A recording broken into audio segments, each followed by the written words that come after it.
Let's get started on this potential galvanic cell.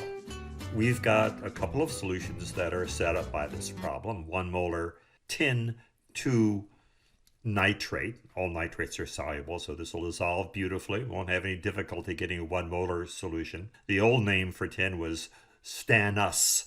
There's also a tin 4, which is called stannic, but everybody calls it tin 2 now. But they've kept the symbol SN to stand for the stannum, which was tin. On the other side, we've got some lead nitrate, again soluble.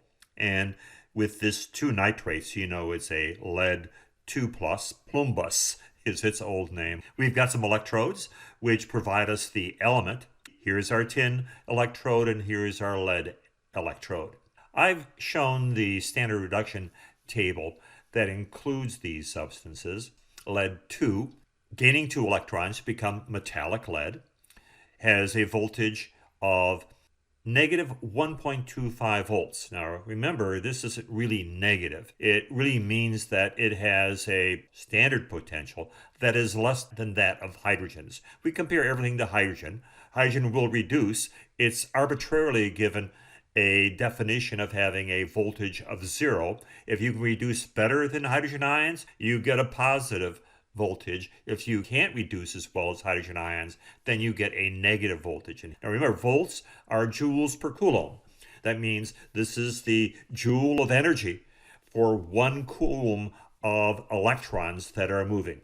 To find out about this cell and its standard potential, you use these voltages. We've got an equation that says if you want to find the voltage of a cell, degree is very important because that means the standard potential, where you've got 1 molar solutions, you've got enough of a cathode and anode, and if you have a gas, it'll be 1 atmosphere of pressure. If you want to know what a cell like this would do, where you've got 1 molar tin 2 ions trying to reduce and 1 molar lead 2 ions trying to reduce, this tug of war, then you use these potentials. And the equation says the substances that are better at reducing will reduce. And in our list here, lead is better at reducing if it has a 1 molar solution. It's a small difference, but it is a difference, and it will end up winning. And here we have our tin 2, the loser in this tug of war, and it won't be going this way. It's going to be going the other direction. Its tin metal will be changed into the tin 2 ions. The equation is, if you want to find the potential, take the reduction potential of the substance that's reduced and subtract from that the reduction potential of the substance that's oxidized. Well, the lower substance is always oxidized. Now, there's another version of this equation where you change signs, but this negative charge does that, and this is the one that most people use, and I find students are usually most successful with that. There are a lot of errors made on signs with redox reactions, so be careful with this. So here we go. I'm taking my reduction potential, negative 0.125 volts. Oh, this is wrong. It says 1.25. Ignore that. Pretend that's a 0.125. Subtract from that the negative 1.39. I hope I've got the right result for the subtraction. And, okay, good, I do. The correct voltage is 0.014 volts. Not much of a potential, but it's there. If we hooked up a voltmeter here, that's what we would read this potential as. The lead 2 ions will be pulling in more than the tin 2 ions, and the difference would be that voltage. I've got the reaction shown here, the anode, the side that is oxidized, turning into the tin ions. This solution will get more concentrated. Then here at the CATS reduce, where we have reduction, we'll have the lead ions right here, turning into metallic lead, and you'll see the little crystals of lead growing. So this is the setup, and we were able to determine this using the standard reduction chart. This would have an equilibrium constant of greater than 1 for this reaction because the reaction would proceed forward. But we'll get to the equilibrium constant a little bit later to see what happens. I'm going to put a little light bulb in here. This can conduct some electricity. When we close this circuit and the electrons flow through, we know that the electrons will flow in such a way because this tin will be losing its electrons to turn into tin plus 2, loss of electrons, anode. And the direction of the electrons will be in this direction. As those 0.014 joules per coulomb of electrons flows through that wire, we'll end up getting this light bulb to light up. Also, what we'll see is that the lead in the solution, notice I made this solution a bit lighter, the lead 2 ions will be forming into lead. Let's look at a little video of this. Andrew Humphrey put together this video. It's beautiful. Here we have our solution of lead 2 ions, and they're growing beautifully. This is fast action, but this would happen at that electrode. One thing that you may have noticed in that video, he didn't have a lead electrode. He had a brass electrode. This lead electrode is really irrelevant. You could have any conductive material. You could have a carbon graphite electrode here. You could even use the pencil lead, which is really graphite, for this reaction. And I've drawn those little crystals that are growing as this lead solution, the invisible lead ions, become solid lead. Over here, you may have noticed I made the anode a little bit smaller because it will decrease. Now, we need this tin anode because it's going to be supplying the electrons and the ions for this. In fact, actually, you don't need this tin too because it's just there almost in the way. Now, we've got a change where we've got fewer ions here. We've got fewer lead plus 2s, but still a bunch of nitrates. These nitrates will go through this salt bridge to where they will be needed as these new tin plus 2s are formed. Also, the salt bridge will have some potassium and nitrate ions, and the nitrate ions will move here to provide the anion for the tin plus 2s, and the potassium ions here will replace the lead. That's our salt bridge. As the electrons move in one direction, we've got positive ions, anions, and cations doing their thing. So this reaction will do work. In fact, we could calculate the amount of work this is being done, these electrons pushed by these joules. Now, this is going to keep on happening and happening, but eventually, now I mentioned before we had a KEQ. This is the equilibrium constant for the reaction. Not a very large one. That's why we have a really small voltage, because this is a relatively small KEQ. And here we have our new situation. If you look at the light bulb's not glowing. The reaction has appeared to stop. We've got an equilibrium where there are no discernible changes. If you were to look at these lead crystals, you wouldn't see any change in them. If you look at this anode, you wouldn't see any change. And this occurs when our tin 2 ion concentration is 1.78 molar and our lead ion concentration here is 0.6. You see, we have very few lead ions here in comparison.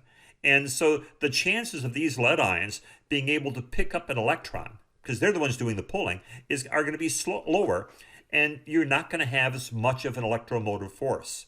Here we've got tons of tin 2 ions, and this tin is trying to oxidize, but these tin 2s are getting in the way. This is an equilibrium, where right now the electrons going in one direction are the same as the other. They're probably just randomly moving. And this tin is really still oxidizing, but there's just as much tin reducing as oxidizing, so there's no change. And some of this lead is being formed on this crystal, but it's also dissolving at the same rate. Our Q is a ratio of our products over our reactants. Now here's our equation. Metallic tin reacting with lead ions. If we mix these all together in a solution, we generate some heat, we wouldn't get electricity. And you'd have tin plus 2 forming and lead solid forming. In terms of an equilibrium expression, you'd have the products, the tin in the numerator, and the lead ions in the denominator. And I hope you remember that we don't include solids or liquids in an equilibrium expression. And the Q, I don't care what the reaction is. If the AP exam says, what is Q for this standard cell? Don't calculate anything. It's just going to be 1, because by definition, our concentrations are going to be 1 molar. And I don't care if these things are squared or whatever, you'll always have 1 for your Q, your reaction quotient for a standard cell. As the cell operates, the tin is increasing, the lead's decreasing, so our Q is increasing. And then when we reach equilibrium, these concentrations that I gave, if you were to calculate Q, 1.78 divided by 0.6 equals 2.98. We've run into the situation where the reaction quotient now equals our equilibrium expression. And that's when we've reached equilibrium, our cell acts as if it's dead. In fact, you're not going to get any potential out of it. It's when we start, under standard conditions, Q is 1, which will be less than the equilibrium constant. Then Q will get bigger and bigger and bigger until it reaches the equilibrium constant and our voltage drops down to 0. On the AP, you won't have to do this calculation, but you will have to understand it. And it's a bit involved, but it's an important one. It will tell you what the actual voltage of the cell is. Notice there's no 0 up here. You take the voltage of the cell where you had Q is equal to 1, and then you take the natural logarithm of your concentrations. And I have a 1.78 and a 0.6. So I take 1.78 divided by 6, take the logarithm of it, multiply by the 8.306, which is the energy version of the gas law.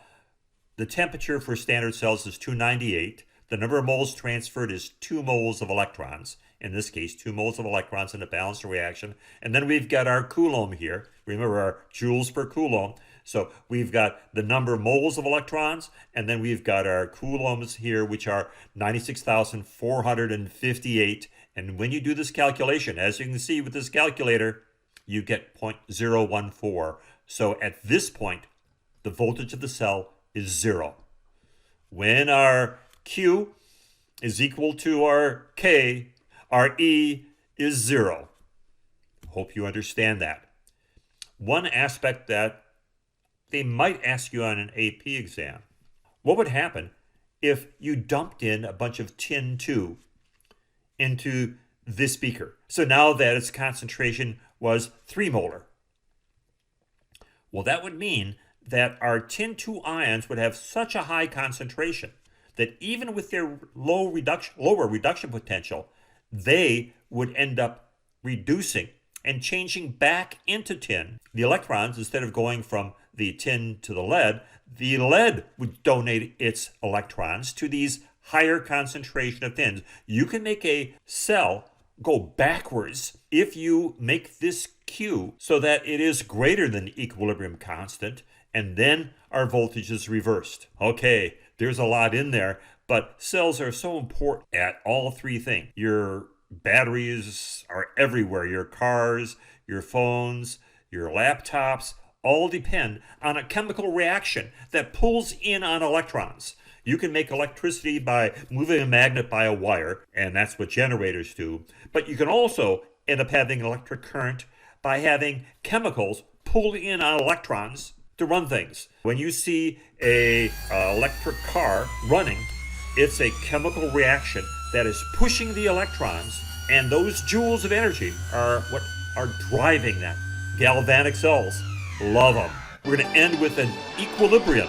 We're going to watch this lead grow as it grabs electrons, but then at the end, at equilibrium, all seems to have stopped.